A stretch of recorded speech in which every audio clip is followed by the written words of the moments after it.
¿Me das igual la siguiente, por favor? Déjame ver.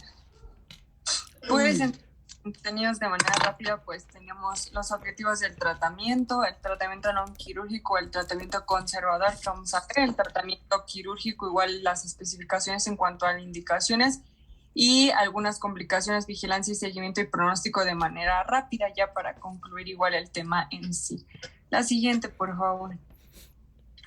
Vamos a ver precisamente los objetivos del tratamiento, la disminución del dolor, precisamente aumento de la funcionalidad también va a ser muy importante en nuestros pacientes. A ver, denme un minuto que se está abriendo el Zoom. Okay.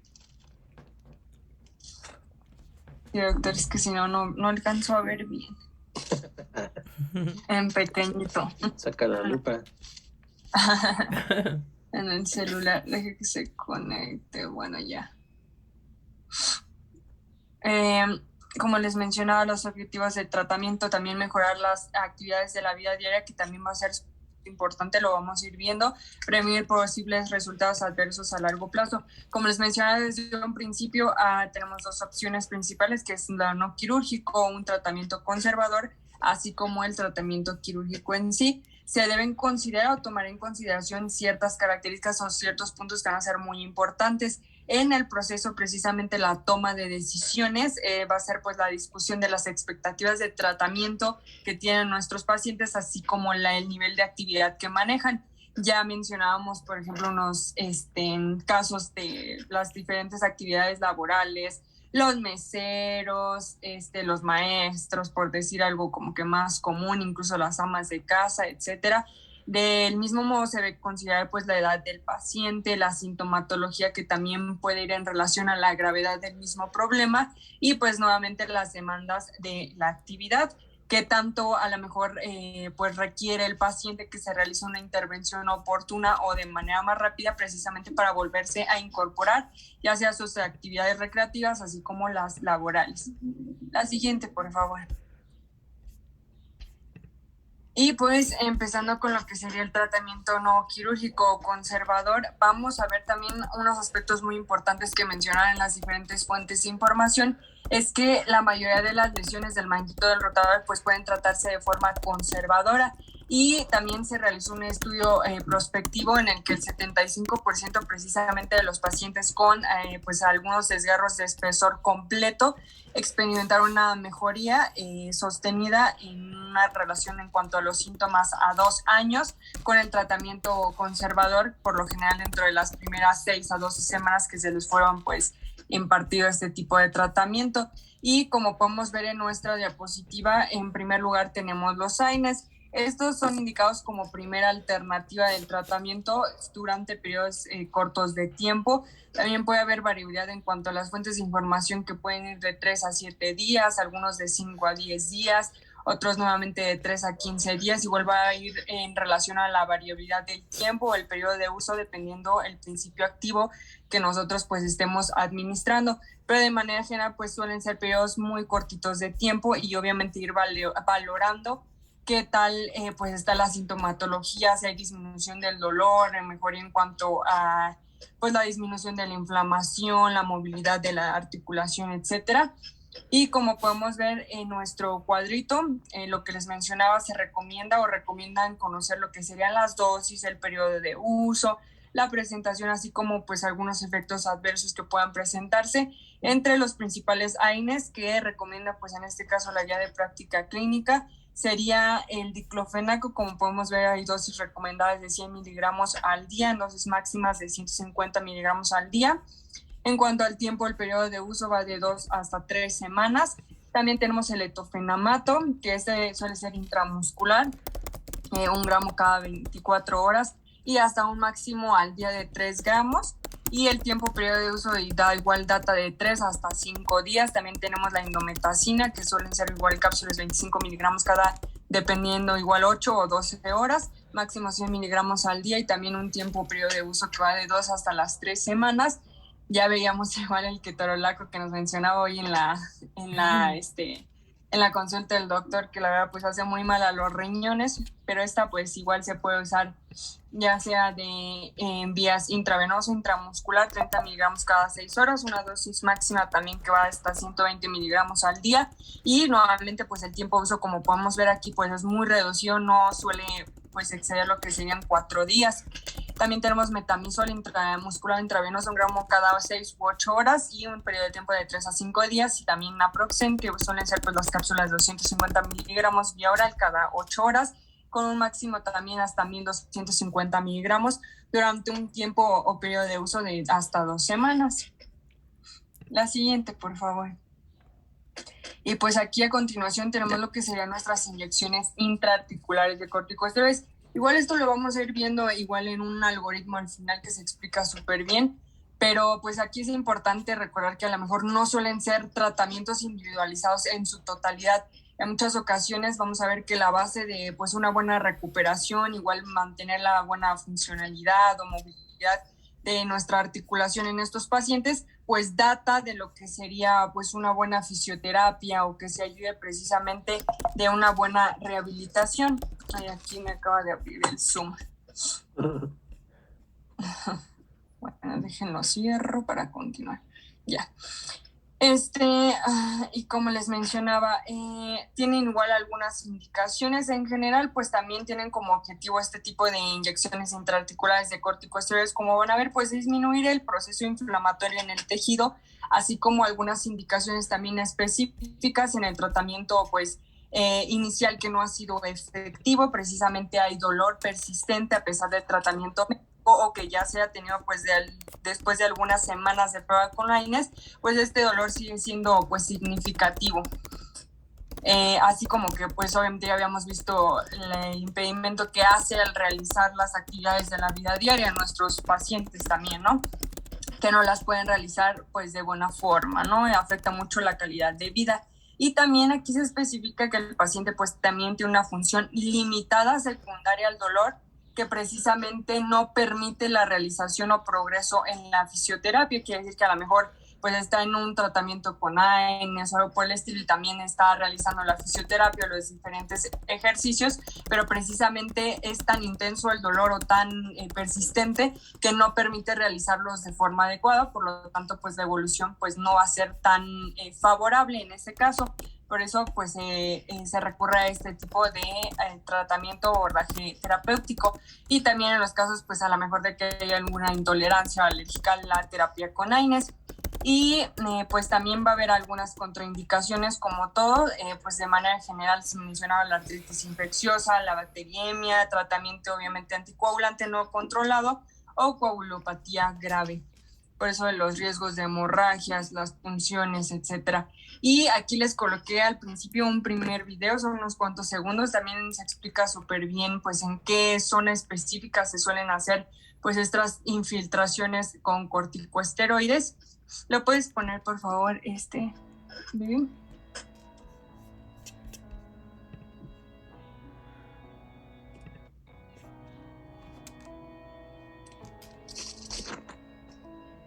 La forma más segura de realizar la infiltración subacromial es por vía posterior.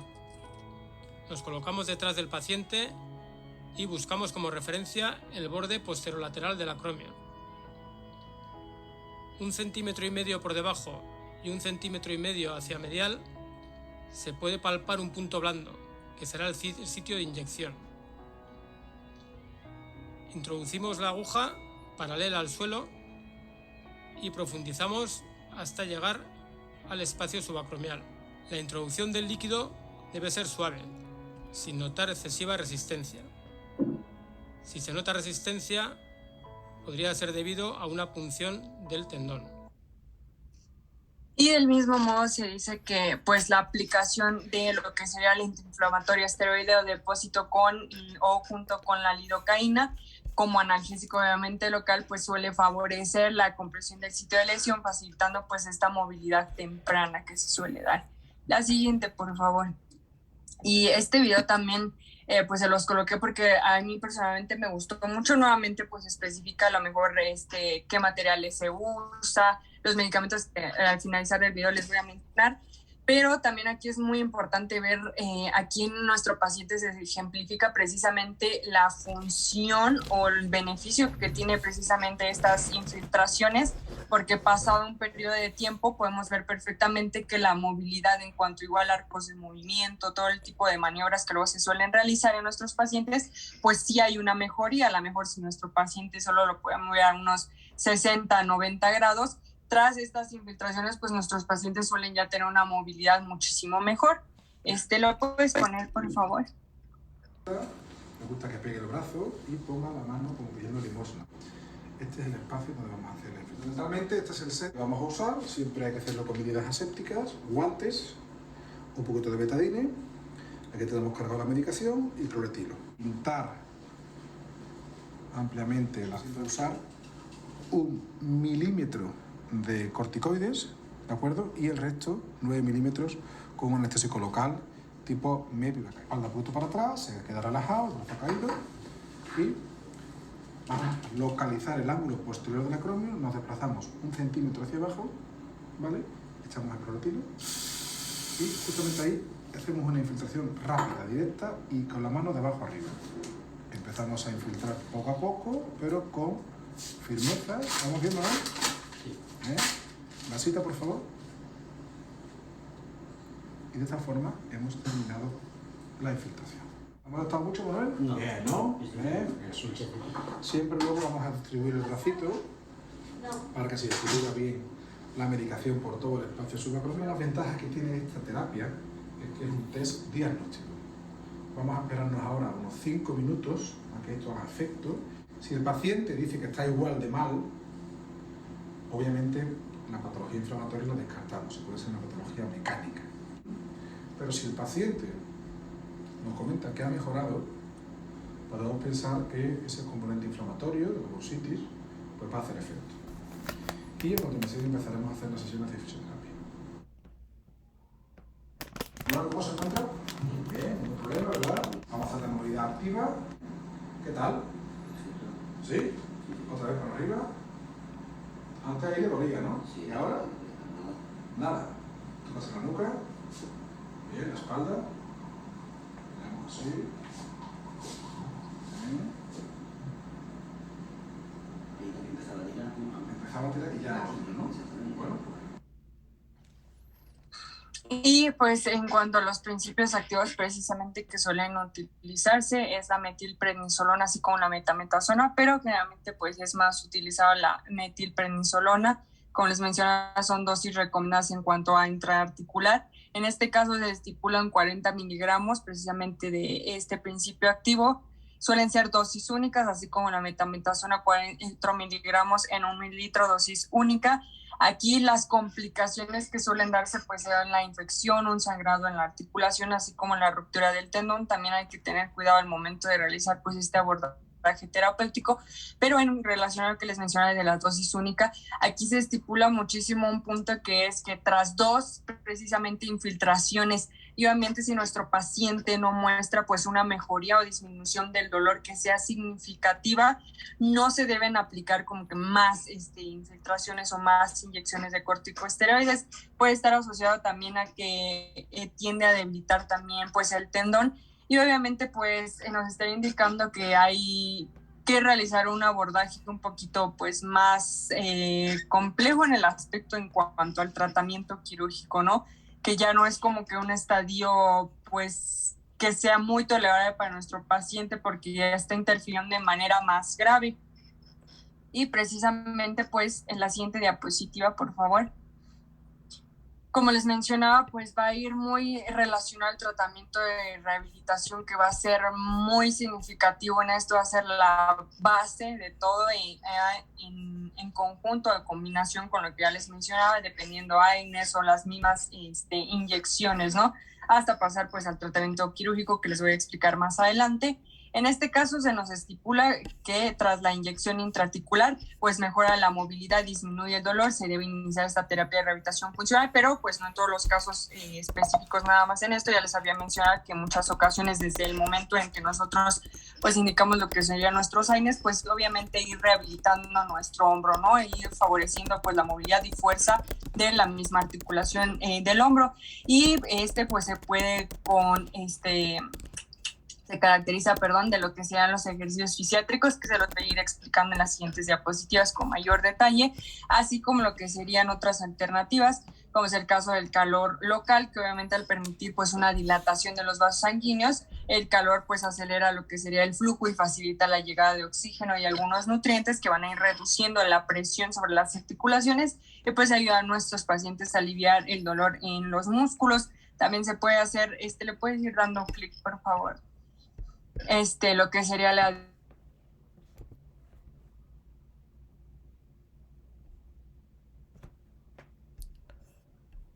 Se trabó Dani, ¿verdad? ¿O fue mi internet? Se trabó, Dani. Ah, ok. Creo que se nos fue. Sí. Sí, porque se quedó hasta congelada en su imagen, ¿no? Y se quedó hecho fotografía. Vamos a ver cuánto tarda en recuperarse.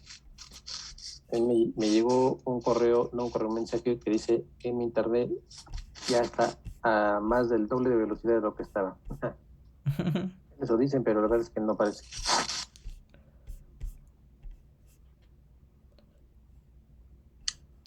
Y ya se me fue la luz, doctor. Sí, te quedaste bloqueada. Sí, se me fue la luz, doctor, pero... ya. Estoy usando los datos, a ver si no, hay otro problema, pero bueno. Entonces, lo que les mencionaba, la diatermia consiste precisamente igual en maniobras o lo que sería el calentamiento local de los tejidos en una zona del cuerpo, bajo pues ya sea influencia de lo que serían campos eléctricos o magnéticos, igual que sirven muchísimo en la terapia de nuestros pacientes. ¿Le puedes ir dando otro, por favor? Ajá, esa es la diatermia. Otro, por favor,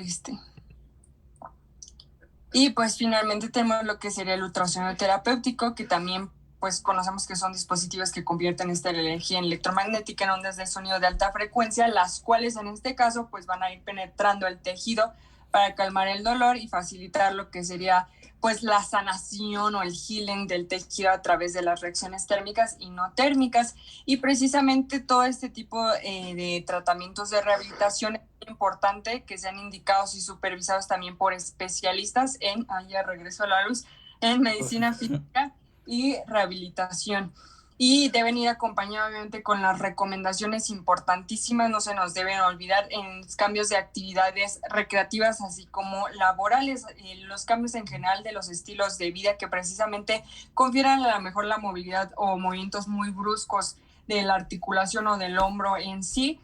Obviamente no en todas las situaciones se puede realizar esto, pero tratar de realizarlo en la medida de lo posible, así como evitar lo que les mencionaba, movimientos continuos que pues requieren la elevación del brazo por arriba del nivel del hombro, que precisamente pues puedan agravar la situación de nuestro paciente.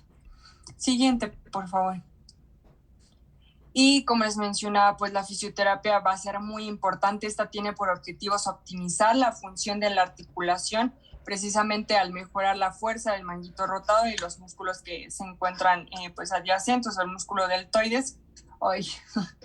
Rango de movimiento, también muy importante, y como les mencionaba, pues debe diseñarse de manera individual y ser progresiva. No vamos a realizar a lo mejor movimientos o ejercicios con mancuernas, peso, ligas de resistencia a los 2-3 días, ¿no? Esto debe ser igual conforme a la evolución de nuestro paciente, ir poco a poco para precisamente lograr los objetivos del paciente, que va a ser un movimiento funcional, sin dolor, y el regreso a sus actividades recreativas, como se había mencionado, el deporte, así como las actividades laborales.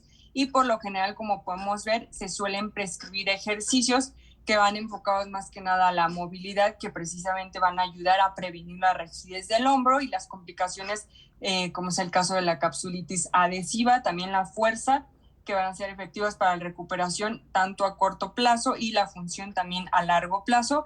También ejercicios que van a ser enfocados en la coordinación y corrección del desequilibrio y la asimetría, las fuerzas adecuadamente equilibradas entre los músculos individuales, así como los ejercicios excéntricos.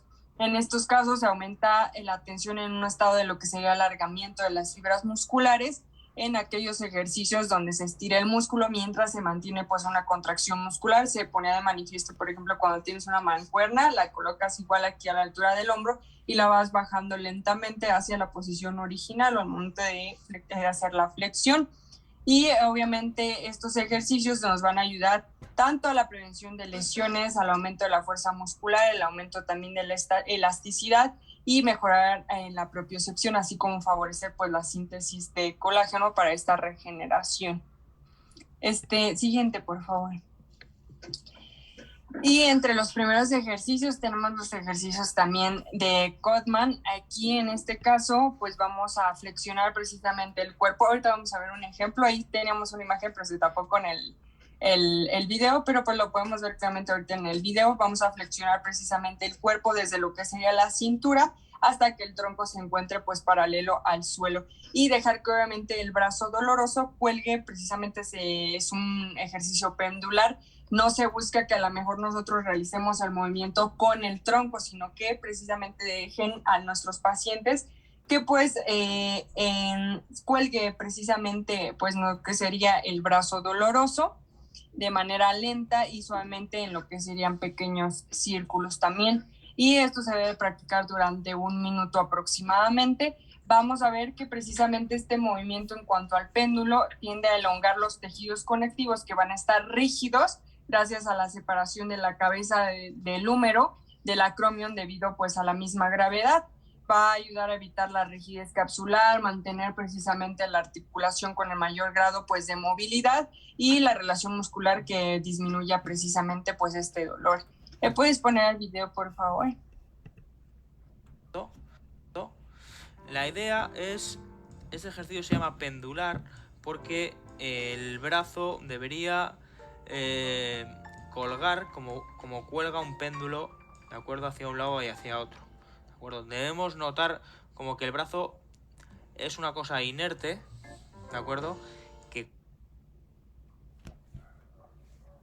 pasa? ¿Se nos fue? Creo que sí. Otra vez se nos fue. Ah, qué malvada tecnología y la luz. Ya nos volvemos a acostumbrar a los apagones. Les digo que eso no pasaba en gobiernos anteriores. Cuando yo era muy joven, más o menos en la época de primaria y secundaria, sí eran frecuentes los apagones, pero ya después no, ya nos olvidamos y ya no existían, pero actualmente los hemos retomado. Pues para que ustedes sepan qué es eso. No, pues es el problema, ¿no? De que no alcanza la infraestructura que tenemos para proveernos de suficiente energía a todos, por eso se dan estos apagones. Sí, doctor. Te anda yendo y regresando a la luz a cada rato. Pero bueno, vamos a seguir antes de que vaya a acabar los datos y yo me quedé aquí. Sí. Entonces, ¿le puedes dar a la siguiente, por favor? Uh-huh. Y precisamente vamos a pasar a lo que serían ejercicios de estiramiento. Estos igual pues suelen ser como que los más comunes. Hay muchísimos, como les mencionaba, en cuanto a los más sencillos que vamos a ver, ya con peso, con el uso de algunas ligas de resistencia, etcétera, pero eso va a ir conforme a lo que les mencionaba, la evolución del paciente, ¿no? Y bueno, en primer instancia vamos a ver en la imagen, precisamente se va a colocar la mano del brazo doloroso sobre el hombro opuesto de esta manera, como podemos ver en la imagen, y con la otra mano se debe tomar el codo desde abajo y se debe empujar hacia arriba con suavidad, obviamente no de manera brusca, hasta obviamente donde le sea posible a nuestro paciente sin que esto pues le llegue a producir dolor, ¿no? Se debe mantener esta posición durante igual algunos segundos y luego llevar el brazo con suavidad hasta la posición inicial, que repite unas 10 a 15 veces, ¿no? Es lo que se recomienda. En el caso de la imagen que vemos del lado derecho, también se debe colocar pues nuestro paciente de pie con el hombro doloroso a unos que sean 60, 90 centímetros según lo que estipulaban de lo que sería pues una pared. Se debe extender el brazo y colocar precisamente la yema de los dedos sobre la pared e irlos subiendo suavemente hasta donde pues sea posible, poco a poco, y a continuación pues ir acercándose a la pared. Obviamente esto pues confiere mayor trabajo a nivel de la articulación, pero esta es la manera pues en la que se debe ir haciendo de manera pues progresiva y nuevamente ir subiendo los dedos poco a poco. El objetivo precisamente pues es ir alcanzando el punto donde el brazo precisamente se encuentre pues extendido hacia arriba contra la pared en el punto igual más alto posible, y también se debe mantener casi todos estos ejercicios. Vamos a ver que se debe mantener esta posición unos cuantos segundos y luego nuevamente ir descendiendo o regresar a la posición inicial. Otro clic por favor, nada más para que lo vean desde otra perspectiva, es cómo se realiza. Y generalmente se repite igual unas 5 a 10 veces. La siguiente, por favor. Después tenemos otro ejercicio de estiramiento en el que se va a mantener erguido nuestro paciente y se debe colocar el dorso de la mano del lado afectado sobre lo que sería la espalda, como podemos ver, y con la otra mano podemos hacer uso de, aquí se pone de manifiesto una toalla, ¿no? Pero puede ser algún trapito, algo por el estilo, sobre el hombro sano, y se debe tomarlo con la mano pues que se encuentra atrás de la espalda, y se debe jalar con suavidad esta toalla con la mano sana, elevando precisamente pues el brazo doloroso. Hay que recordar que no hay que hacerlo de manera brusca o algo que precisamente pues pueda lesionar más al paciente, le confiera nuevamente pues más dolor, algo por el estilo, ¿no? Que pueda llegar a agravar nuevamente el estado de salud de nuestro paciente. Y precisamente de aquí también se mantiene la posición durante unos cuantos segundos y se vuelve lentamente a la posición inicial. Igual más o menos lo menciona entre unas 10 a 15 veces que debe realizarlo nuestro paciente. En el caso de la siguiente ejercicio que tenemos en la imagen del lado derecho, se debe colocar la mano del brazo doloroso también atrás de lo que sería la cintura, con nuestra palma dirigida hacia lo que es nuestra espalda, y se trata de levantar la mano sobre pues la espalda hasta donde sea posible, como si los dedos pues fueran caminando, ¿no? En dirección ascendente o por la columna vertebral. Nuevamente esta posición se mantiene durante unos segundos y luego se permite que la mano se vaya deslizando nuevamente de manera lenta hacia lo que sería la cintura, y se debe repetir nuevamente unas 5 a 10 veces. Y la última, por favor. Tenemos por último pues este ejercicio en el que se sitúa precisamente la espalda apoyada a lo que sería una pared, y con las manos frente a frente se entrelazan los dedos y se colocan pues las manos en la nuca, como podemos ver en nuestra imagen, y se trata de mover precisamente los codos hacia atrás hasta que toquen pues la pared, ¿no? Obviamente tratando de que no cause dolor pues extremo, dolor en nuestro paciente en sí, y se debe mantenerlo ahí durante unos segundos y luego pues moverlos hacia adelante, ¿no? Como si estuviéramos haciendo mariposas. Y se debe repetir unas 10 a 15 veces también. Lo que podemos ver aquí va a ser un punto muy importante. Ya vamos al tratamiento quirúrgico que les mencionaba. La decisión precisamente sobre el momento en que nosotros debemos interrumpir el tratamiento conservador y considerar la cirugía sigue siendo pues de manera individualizada. También en muchas ocasiones va a ir de la mano con la gravedad de la sintomatología o en el momento en el que el dolor pues realmente no se exacerbe o siga siendo realmente significativo. Y eso lo vamos a ver en nuestra siguiente diapositiva, por favor, que precisamente ya aborda lo que sería el tratamiento quirúrgico. Se debe considerar el nivel, como les mencionaba desde un principio, de actividad del paciente, los requisitos del trabajo, incluso la edad del mismo, los objetivos que tiene nuestro paciente a largo plazo y también algunas comorbilidades médicas que pueda presentar. Tenemos unas indicaciones, estas son las indicaciones bien especificadas por parte de la guía de práctica clínica, que es si existe limitación funcional precisamente para las actividades de la vida diaria, como les había mencionado, que el dolor definitivamente pues no se exacerbe o siga siendo realmente significativo, cuando pues no hubo una respuesta al tratamiento de rehabilitación, un tratamiento conservador, como les había mencionado también, o existen limitaciones funcionales después de unos 6 a 9 meses también de tratamiento conservador, un aproximado. y también cuando presenta dolor nocturno o dolor persistente. Y le puedes dar otro clic, por favor. En cuanto a otras fuentes de información, realmente vamos a ver que va a ir muy de la mano, comparten muchas de las indicaciones para nuestras cirugías.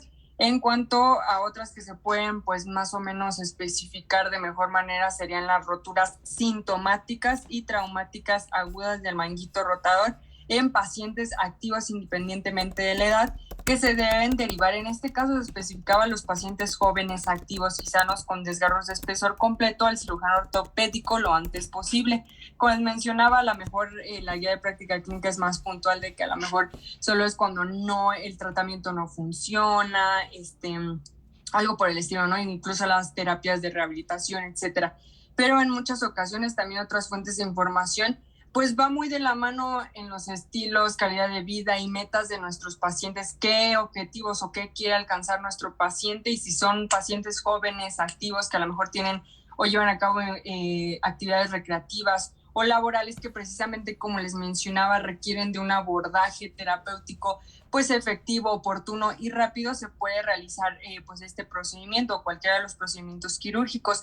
También cuando hay dolor y debilidad persistentes, como ya les había mencionado, que interfieren con las actividades de la vida diaria, y precisamente la indicación principal para la reparación del manguito rotador es el dolor que se da de manera significativa o la disfunción precisamente que afecta la calidad de vida. También se suele indicar cuando la lesión de tejidos blandos es masiva e implica pues un desgarro total del músculo o del tendón, o está asociado a algún proceso precisamente en el cual está afectada la circulación adyacente al hombro y que también pues pueda conllevar a otro tipo de complicaciones.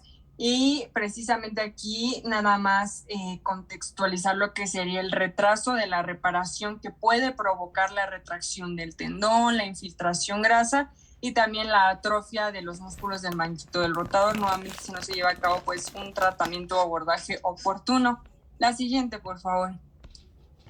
Y aquí de manera rápida como complemento serían las contraindicaciones, que realmente es cuando se da una infiltración grasa del subescapular e infraespinoso. Estas suelen ser cambios degenerativos que precisamente pues disminuyen el grosor y la fuerza del músculo. También tenemos artrosis severa o rigidez articular. Estas son no absolutas, solo son para contraindicaciones tomar en consideración. No es que si se presenta no se pueden realizar la intervención quirúrgica, ¿no? Pero también se menciona a los pacientes mayores de 65 años de edad, en los que sabemos que pues tanto la recuperación, todo el proceso, la regeneración, pues suelen ser un poquito ya más difíciles, ¿no?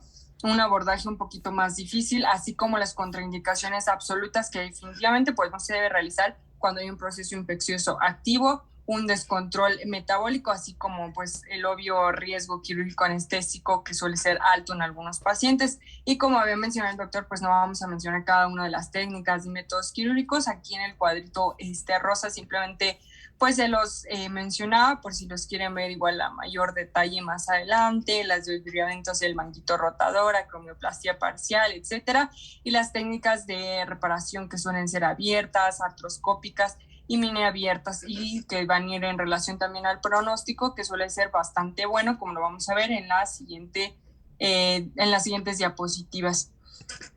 Le puedes dar a la siguiente, gracias.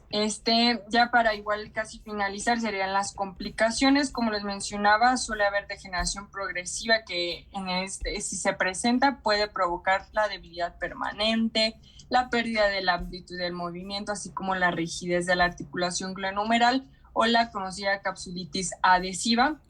Generalmente la terapia de rehabilitación se inicia al siguiente día de haber sido pues operado nuestro paciente con movimientos activos, en algunas ocasiones con algunas poleas. Después, dentro de lo que se menciona unas 4 a 6 semanas, se suele iniciar en ejercicios de contrarresistencia.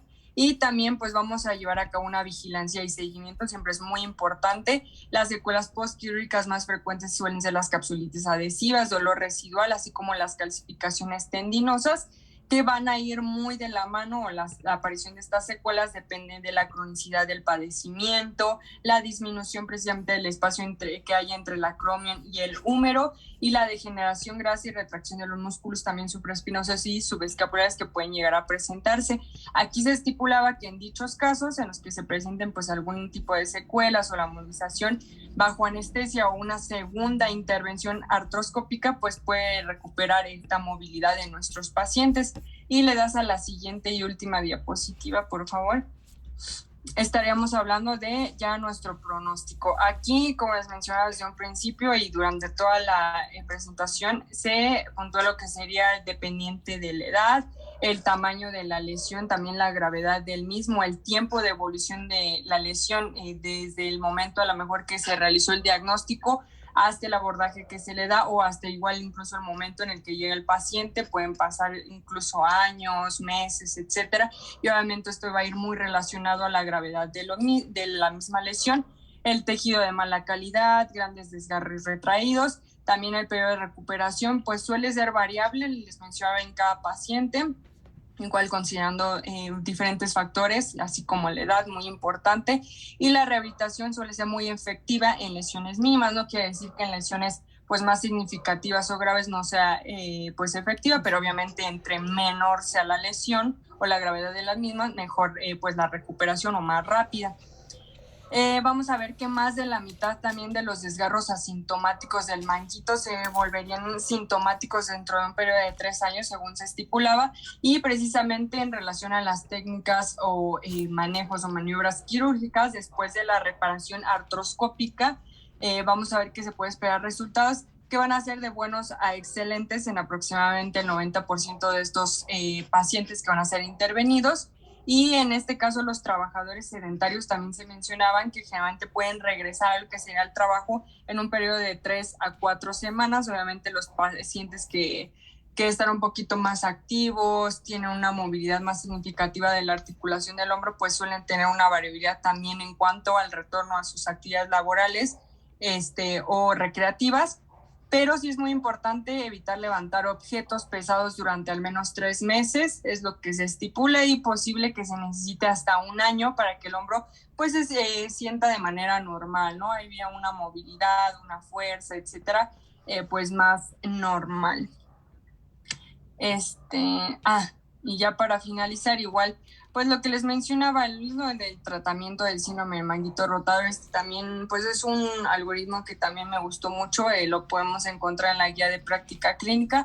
Como les mencionaba, pues todo desde el principio, ya lo mencionamos en la exposición, pero va en relación a lo que sería el paciente ya identificado con el síndrome del manguito rotador. Tenemos el grado de lesión o de la lesión en sí, que puede ser desde una lesión parcial con limitación leve a moderada, lesiones que ya van a ser pues con limitación funcional, así como lesiones completas, y obviamente el abordaje terapéutico va a variar mucho dependiendo pues de esta gravedad. Generalmente, como les mencionaba, en lesiones parciales con pues la limitación de leve a moderada suele llevarse a cabo con el uso de AINES, el tratamiento conservador, que en muchas ocasiones pues se da el envío a la medicina física y la rehabilitación que se menciona, así como los cambios en la calidad o estilos de vida. Y la presentación de la mejoría se suele igual ir evaluando constantemente a nuestros pacientes, y aquí es cuando, si no hay una mejoría, es lo de las infiltraciones o las inyecciones de corticoides que les mencionaba. Se suele realizar una segunda y así se va valorando precisamente esto para ya no ser tan repetitivos.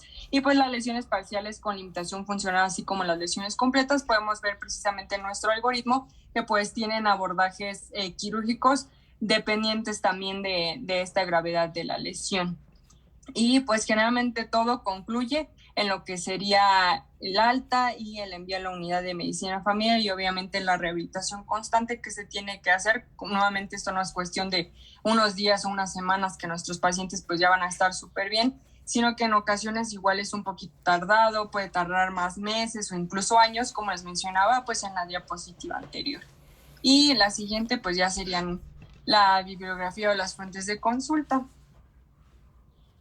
Muy bien, Dani. Como ustedes, es bastante amplio el manejo de este tipo de lesiones y vale la pena rescatar algunos puntos interesantes.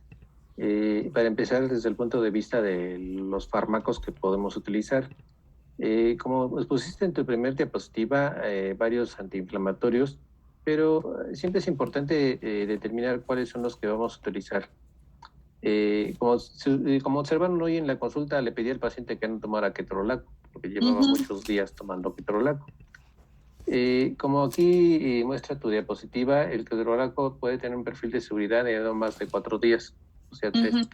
En realidad su uso puede ser muy válido en un caso agudo, en una lesión, por ejemplo un trauma o haber cargado algún objeto con un dolor del hombro. El ketorolaco puede ser útil como medicamento de urgencia, en dosis, en la menor cantidad posible de días. Sí se puede administrar hasta 60 miligramos cada 12 horas para ayudarle a minimizar el dolor, pero lo importante es que sea el menor tiempo posible. Entonces ahí puede ser válido el ketorolaco como medicamento de urgencia nada más, no como medicamento de sostén. O sea, ahí definitivamente está completamente contraindicado. Otro medicamento que tienes en tu lista, el metamizol, ha caído en desuso por sus efectos adversos. Hasta hace pocos años sí era un medicamento considerado. La mayoría de los hospitales de urgencia era lo primero que usaban. Sin embargo, sus efectos adversos, entre ellos la hipotensión y la hipotermia, nos han hecho abandonarlos después de que llegó ketorolaco. Entonces, actualmente ketorolaco es el consentido. Sin embargo, es medicamento de urgencia, para el agudo, nada más, no como un tratamiento a largo plazo. De ahí en fuera, el resto de los AINES pues se puede administrar, pero tenemos problemas por el tiempo de la aplicación. Como les digo, el hecho de estar manejando indometacina no me hace sentirme nada bien. Sin embargo, pues actualmente es la carencia de los COPSIS lo que nos hace irnos a ese campo. Pero en este tipo de pacientes son mucho mejor los COPSIS. Cualquiera de los dos que nos quedan en el mercado, Eterocopsid o Celecoxib, pueden ser una muy buena opción en nuestros pacientes, a menos que tengan alguna contraindicación a los COPSIBs. Recuerda que los COPSIBs tienen 2 contraindicaciones muy importantes. Que uno, son pacientes alérgicos a los sulfas, porque los COPSIBs tienen moléculas de sulfa en su química, y el otro es pacientes con antecedentes de infarto. Son las contraindicaciones. Y si el paciente no tiene estas contraindicaciones, es preferible utilizar un COPSIB a utilizar un AINE, porque son patologías que si tienen índice en la cronicidad, entonces necesitamos medicamento que lo podemos manejar por más tiempo con un mejor perfil de seguridad. Entonces, dejaremos los AINES en los casos en los que los COPSIB están contraindicados, o como en estos días que pues, simplemente no hay. Entonces, pues hay que darles algo, ¿no? Pero pues, les digo, no es lo mejor, no es lo recomendable.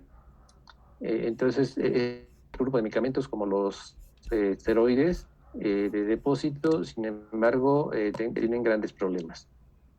Para empezar, el esteroide de depósito no se debe administrar como medicamento de urgencias, como el ketorolaco. O sea, no debemos infiltrar a los pacientes con dolor postraumático o dolor por esfuerzo en la etapa aguda. Entonces, si tenemos un paciente con menos de una semana de evolución de un dolor de inicio súbito, los esteroides definitivamente no son la mejor opción. Debemos recordar que en estos pacientes lo que sucede es que pueden tener un desgarro reciente y activo, y los esteroides son los mejores antiinflamatorios. Como vimos en las clases de esguinces y de luxaciones, la lesión de los tendones y de los ligamentos requieren de la hemorragia como primera etapa del proceso de inflamación, y requerimos del proceso de inflamación como un proceso de reparación. En este tipo de pacientes, el uso de esteroides está totalmente contraindicado porque el esteroide es un antiinflamatorio muy potente. Entonces, ¿eso qué significa? Que voy a impedir que mi tendón o mi ligamento cicatrice. ¿Sí? Yo mismo soy el que está ahorcando al paciente. Entonces, completamente contraindicado, además de que su aplicación es dolorosa. En un paciente con un dolor agudo le vas a incrementar el dolor. A mí me ha tocado ver cómo pacientes después de la infiltración tienen que irse a urgencias porque no toleran más el dolor, se agudiza. En lugar de de ayudar a que minimice el dolor. En este tipo de casos el dolor es extremadamente severo. Por eso es muy importante recordar que el esteroide de depósito no es para el paciente agudo, es exclusivamente para el paciente crónico. Pero además en el paciente crónico va a tener otras implicaciones. El paciente crónico, siempre y cuando el paciente esté demostrado que el dolor es por un proceso inflamatorio y no por un proceso distinto. Entonces es importante ir destacando cuál es el paciente que puede ser candidato a la aplicación del esteroide, y aquellos que no sean sospechosos de un proceso inflamatorio, vale la pena no aplicarlo, porque como bien dijiste, el esteroide me va a provocar atrofia del tendón. Entonces, si yo posteriormente quiero operar ese tendón, pues necesito un tendón útil, un tendón que pueda repararse. El problema del esteroide es que hace que el tendón se vuelva inútil, se vuelve friable, se desgarra. A mí me ha tocado operar pacientes ya infiltrados en varias ocasiones y me encuentro un tendón que no sirve, en una cirugía que no tiene esperanza de tener éxito. En esos casos, pues las cirugías tienen que ser mucho más agresivas, y ya tenemos que hablar de transposiciones tendinosas para poder sustituir el tendón que nosotros matamos con el esteroide.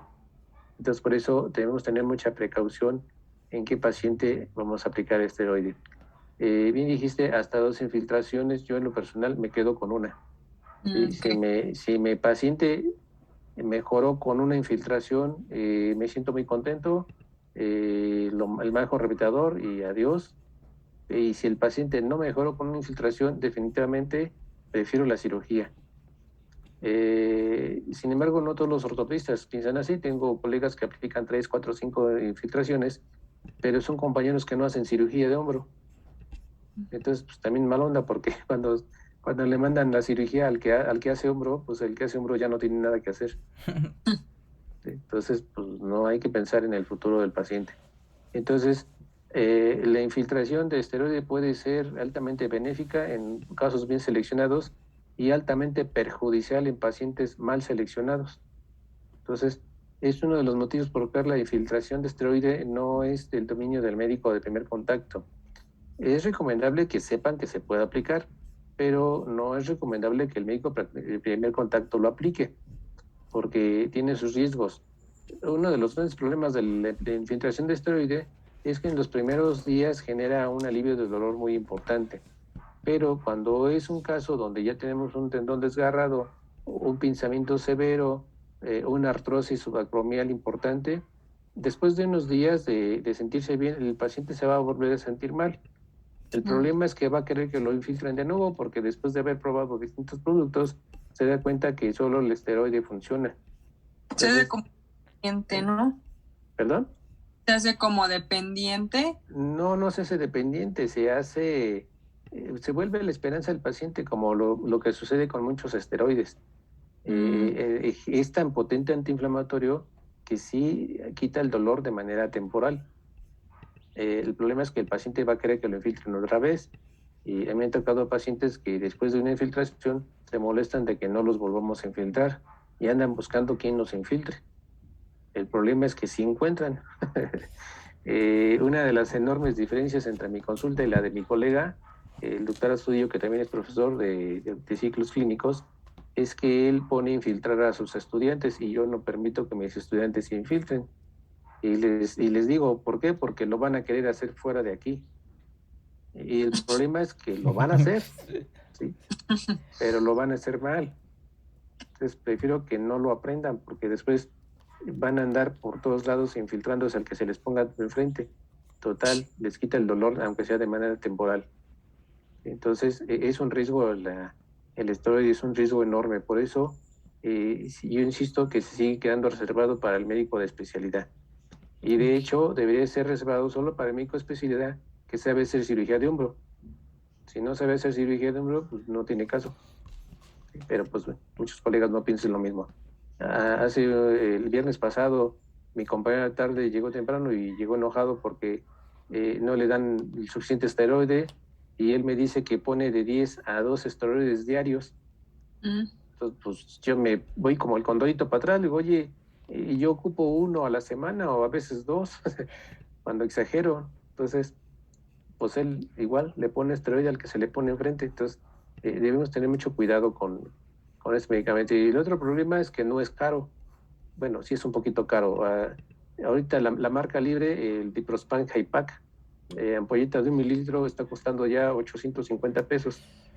¿Sí? Pero si lo comparamos contra otros tratamientos, pues es económico. Entonces, una infiltración en vía particular, pues le puede costar al paciente entre los 1,500 2,000 pesos, aproximadamente ya con la aplicación y mano de obra, como dirían.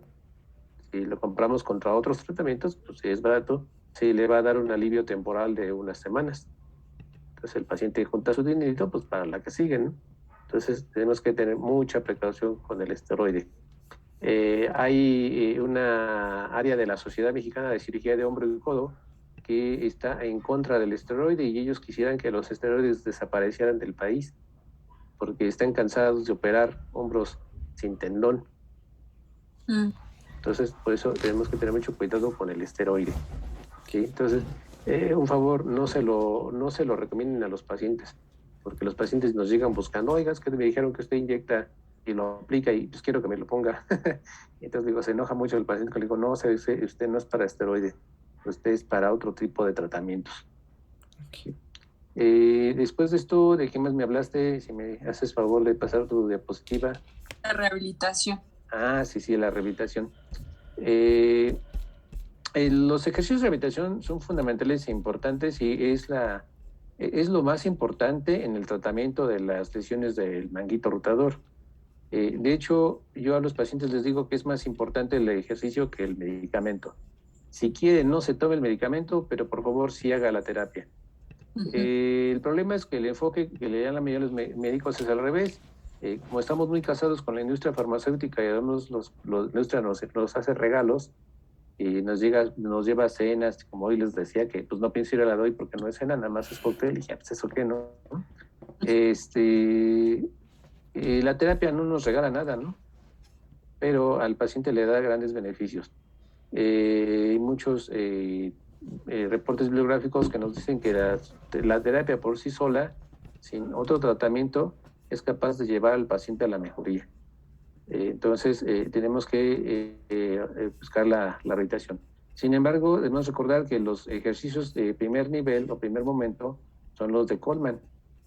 Entonces, tenemos que aprender a enseñarlos a hacer. Primero los tenemos que aprender a hacer nosotros y luego se los tenemos que enseñar a los pacientes. Los ejercicios de Coleman son la primera línea porque son ejercicios donde el paciente no va a realizar grandes esfuerzos. Prácticamente es el peso de su brazo el que va a ayudar al movimiento. Y deben ser progresivos. Debemos establecer los ejercicios durante un periodo de 2 a 3 semanas y una vez que el paciente presente algún grado de mejoría en cuanto a movimiento y fuerza, ya podemos pasar a otros grupos de medicamentos, como los que mostraste, usando poleas, usando cuerdas, mancuernas. Ya podemos pasar, pero siempre primero los de Coleman. Es muy importante porque sí me ha tocado ver personas que empiezan primero con mancuernas o empiezan primero con ligas y entonces no van a lograr otra cosa más que el paciente los odie porque les va a doler mucho más. Entonces primero tenemos que iniciar con una rehabilitación, con ejercicios básicos y son los de Coleman. Entonces aquí es muy importante que ustedes aprendan estos ejercicios y le enseñen de manera adecuada a realizar a los pacientes este tipo de ejercicios. El uso de ultrasonido, infrarrojo, sí está reportado que puede ser benéfico, aunque en la realidad son coadyuvantes.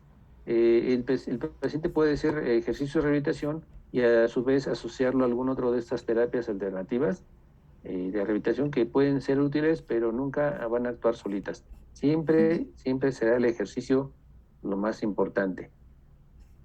Y hablando de ese punto de vista, en el caso de la inmovilización de hombro, ¿en qué momento puede estar recomendado? ¿En qué momento sería bueno inmovilizar al paciente?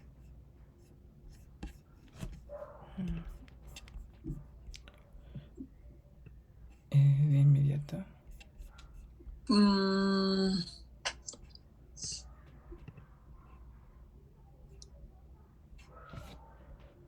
Me encanta que hoy está muy callada, Leslie. ¿Puedes ayudarnos, Leslie? No quiere cooperar, Leslie. Leslie, ayúdanos. ¿En qué momento? Otra vez te agarré dormida, vas a ver. No estoy dormida. Ajá. Entonces, ¿en qué momento? Cuéntanos, Leslie, ¿cuándo recomendarías el uso de un inmovilizador de hombro en pacientes con lesión del manguito rotador? Bueno, más bien con sospecha, ¿verdad? A ver, pues, ya se nos fue, Daniela, se le van a acabar sus datos si tú no contestas. No, aquí estoy. Debe ser, por ejemplo, cuando no puede moverlo para nada. No, pues de hecho por eso llegan con nosotros, porque no pueden mover su brazo. Pero hay una indicación precisa del uso de inmovilizador y fuera de eso, después de eso, está completamente contraindicado. Si te das cuenta, Dani no nos habló para nada del inmovilizador. Sin embargo, en la consulta muchos pacientes me llegan con inmovilizador. ¿No? A ver, Adrián, danos tu opinión. Pues de hecho hace rato vimos, ¿no? Un paciente que iba con su inmovilizador y decía que tenía poco tiempo, creo que tenía como 2-3 semanas, ¿no? De que había empezado Así el de la padecimiento. incapacidad, ¿verdad? Ajá. Que por cierto, yo no le dije que usara inmovilizador, él se lo puso solito. Sí, él ya lo llevaba solo. Entonces, pues, es en cuanto, pues, sucede el dolor, ¿no? O en cuanto sucede la lesión. Le vas por ahí. Entonces, ¿eso cómo lo llamarías? ¿Qué etapa de la lesión es? ¿Aguda? Aguda, exactamente. El inmovilizador puede estar indicado en la etapa aguda cuando la lesión es esfuerzo postraumática y acaba de suceder. Sí, porque pues en ese momento el paciente está en una etapa de dolor agudo con proceso inflamatorio severo. Entonces, sí es recomendable inmovilizarlo, pero no más de 3 días. Okay. Sí, nada más es el agudo. Por eso les decía, fuera de ese contexto, está completamente contraindicado el inmovilizador. Es muy importante porque sí me toca ver mucho los pacientes que me los derivan con 2 o 3 meses de uso de inmovilizador. Entonces, no, el inmovilizador nada más es en la etapa inicial durante máximo 3 días y nada más es para disminuir el proceso inflamatorio en el agudo. Nada más. Fuera de ahí, no tiene lugar. En lugar de inmovilizar, tenemos que rehabilitar. Tenemos que favorecer el movimiento. El tendón va a mejorar mucho si lo movilizamos. Va a tener nuevos puentes sanguíneos que le van a llevar nueva nutrición y va a tener una mejoría importante. Por el contrario, si lo inmovilizo, yo mismo favorezco la aparición de adherencias, de rigidez y aseguro la cirugía. Entonces no lo debemos inmovilizar. ¿Qué más? Aparte debemos recordar que este tipo de pacientes, aparte de la limitación funcional del hombro, viene asociado a otros problemas como los trastornos psicológicos. Este grupo de pacientes están deprimidos, están ansiosos y están asustados. Por eso es importante que, aparte de los tratamientos que aquí mencionó Dani, el paciente los debe ver el psicólogo, que les ayude a dar ese aporte emocional, que los rescate de ese cuadro depresivo. Se deprimen porque dejan de hacer sus actividades, dejan de ser útiles para su familia y dejan de aportar, llevar el aporte económico que requieren para la manutención. Entonces se deprimen. Entonces, aparte de todo esto, es importante el manejo de esa área. Por ese motivo, pues, es válido el uso de antidepresivos tricíclicos, ¿sí? Que se pueden asociar al uso de antiinflamatorios y en conjunto han mostrado ser útiles en dolor tipo neuropático, al cual este dolor se parece. Entonces, aquí no lo menciona Dani, pero no está completamente mal el uso de antidepresivos tricíclicos que nos pueden ayudar junto con la valoración del psicólogo. Okay. Entonces, como se dan cuenta, al manguito rotador no lo maneja solo el médico, lo maneja también el rehabilitador, lo maneja el psicólogo. No nos debemos olvidar de las enfermeras que nos pueden ayudar en la educación del paciente y asociar también la ayuda de las trabajadoras sociales que van a ayudar al entorno en el que el paciente vive. Entonces, son pacientes que requieren manejo multidisciplinario, inclusive antes de que lleguen con el ortopedista y que los quiera operar, porque los vamos a querer operar. Y algo que me llamó la atención, Dani, dices aquí que son 6 meses de rehabilitación.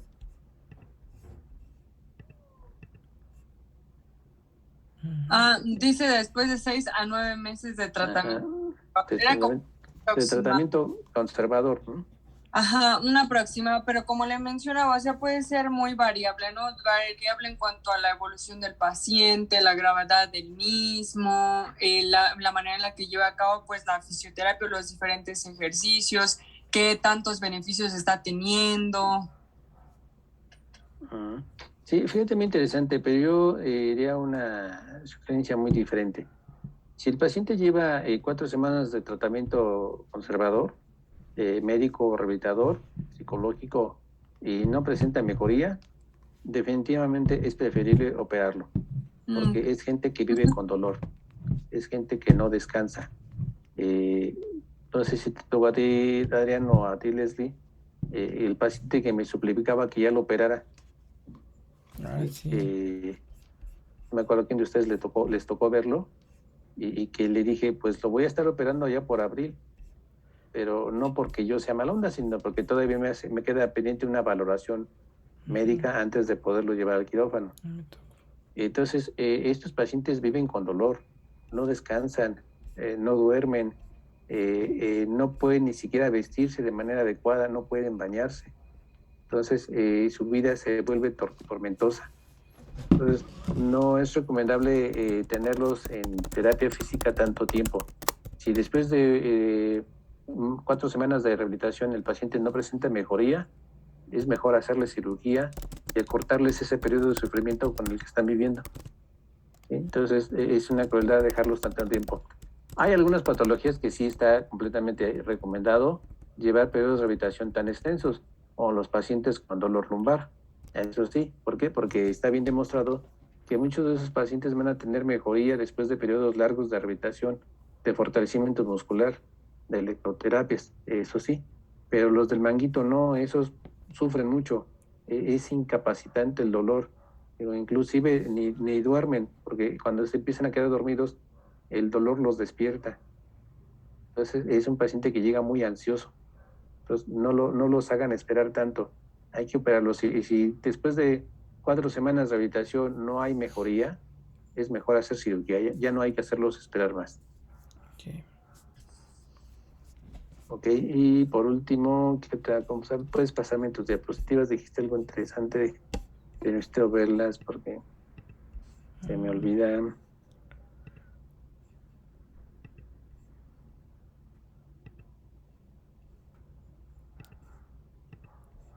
A ver. ¿Qué fue? Ah, ¿verdad? Había algún otro detalle que... pues probablemente fue este, ¿no? Donde dice rehabilitación de 6 a 9 meses. Entonces, no tanto tiempo. Hay que acortar su sufrimiento de sus pacientes, porque sí les duele mucho.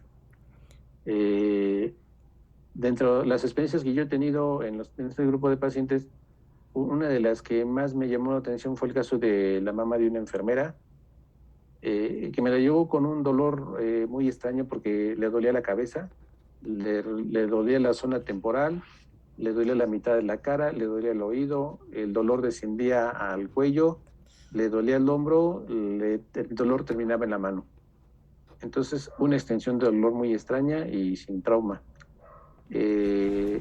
Pues la enfermera me comentó el caso y mi primera idea fue decirle que fuera a ver al neurólogo, porque pues, el dolor temporal podría ser algún problema. La llevó a ver al neurólogo, el neurólogo realizó tomografía, realizó electroencefalograma y no sé qué otros estudios, y todos sus estudios resultaron ser normales. Entonces me volvió a comentar el caso de la enfermera, me llevó a su mamá, y yo le encuentro en la exploración física con rigidez y limitación funcional del hombro, pero no me explicó ese dolor. Entonces, como la señora se mareaba y se acompañaba de náuseas, se me ocurre decirle que vaya con el otorrino. El otorrino la revisa, le hace estudios de laberinto, de oído medio, y encuentra que no hay ningún problema, y también la da de alta. Va a verme, pero como su dolor descendía al área precordial, pues también se me ocurre decirle que vaya a ver al cardiólogo, y se va a ver al cardiólogo, y el cardiólogo hace sus estudios y todos son normales, no hay ningún problema, y regresa conmigo y me dice, oye, es que pues todos se encuentran bien y tú eres el único médico que ha encontrado un problema en el hombro. Y le digo, pues sí, pero es que su dolor es muy extenso y muy difuso y no puedo creer que sea el hombro el que cause este dolor. Pero puedo hacer algo, puedo hacerle cirugía del hombro, hacemos exploración en manguito, las reparaciones que sean necesarias, y pues no sé si se le va a quitar el dolor, pero por lo menos el hombro lo va a mover mejor. Hacemos la cirugía, efectivamente encontramos un desgarro del supraespinoso de espesor profundo, que afortunadamente es reparable porque a nadie se le había ocurrido infiltrarla, ni siquiera a mí se me había ocurrido.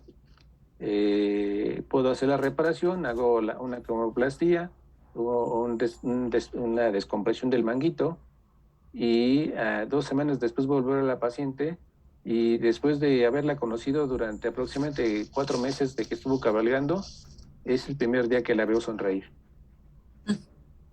Entonces, pues sí, me quedé muy perplejo porque no entendía, pero me dijo la paciente que a partir del día de la cirugía el dolor se había ido.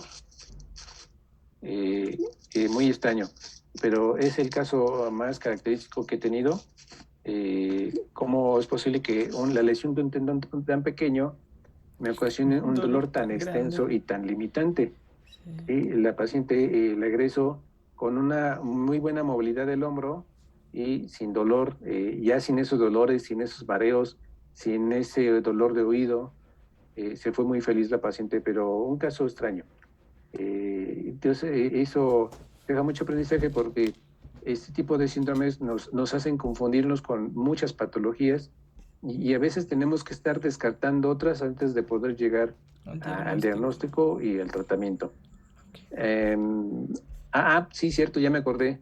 Por aquí dijiste, no está indicada la cirugía en mayores de 65 años. Una verdad parcialmente bien real. Aquí estamos viendo cirugías artroscópicas, las que estás mostrando. Sí, es una realidad, las artroscopías son para jóvenes, no son para adultos mayores, hay muchas razones.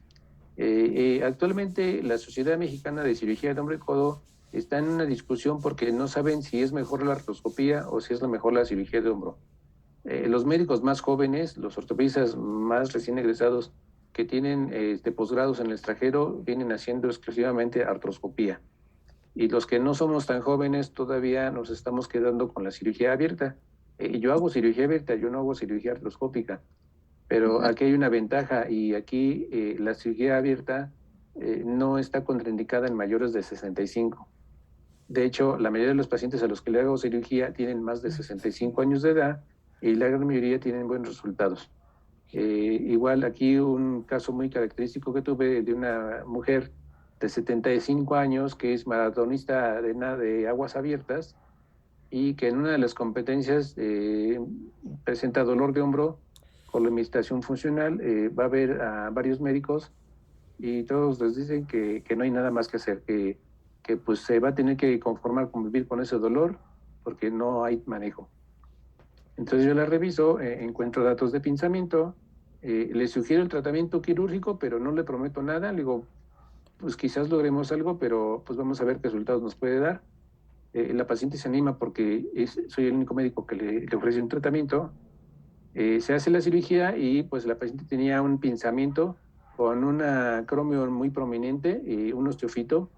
Le quito el osteofito, el manguito solo estaba machacado, no estaba desgarrado. Le quito, lo descomprimo y el resultado muy bueno. La paciente regresa a nadar. 8 meses después de la cirugía me llevó su medalla. Volvió a tener primer lugar en una maratón de aguas abiertas. Wow. Entonces, aquí lo que dice, no es en mayores de 65. La cirugía artroscópica no, la cirugía abierta sí. Entonces, no le debemos negar a los pacientes por edad.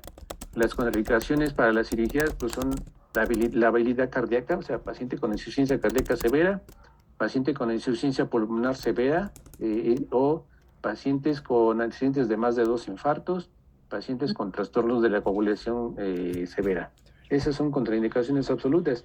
De ahí en fuera, un paciente puede ser susceptible de requerir cirugía, ¿sí? Pero lo importante no es operar al paciente, Lo importante es evitar que le duele.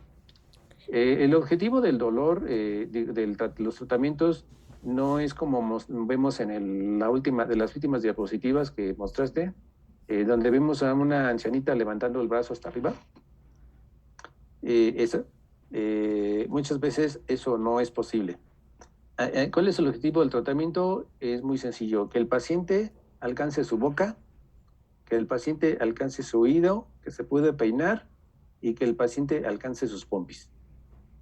Eso, si el paciente logra eso, damos como un tratamiento exitoso. Muy difícilmente el paciente volverá a levantar el brazo hasta arriba. ¿Sí? No lo va a lograr, pero el objetivo del tratamiento no es que el paciente levante el brazo hasta arriba. El objetivo del tratamiento es que el paciente le deje de doler, aunque esté desgarrado. ¿Sí? Entonces, si tengo yo un paciente que está desgarrado pero no le duele, es un paciente que no lo opero. Okay. ¿Sí? Si tengo un paciente que tiene dolor y no hay evidencia de desgarro, es un paciente que sí opero. Entonces, el objetivo del tratamiento es aliviarle el dolor al paciente, en primer lugar, y en segundo lugar es recuperar la función. ¿Sí? En muchos casos logramos las dos, pero en el peor de los casos, por lo menos debemos quitarle el dolor. ¿Por qué? Porque si no duele, la calidad de vida mejora. ¿Sí?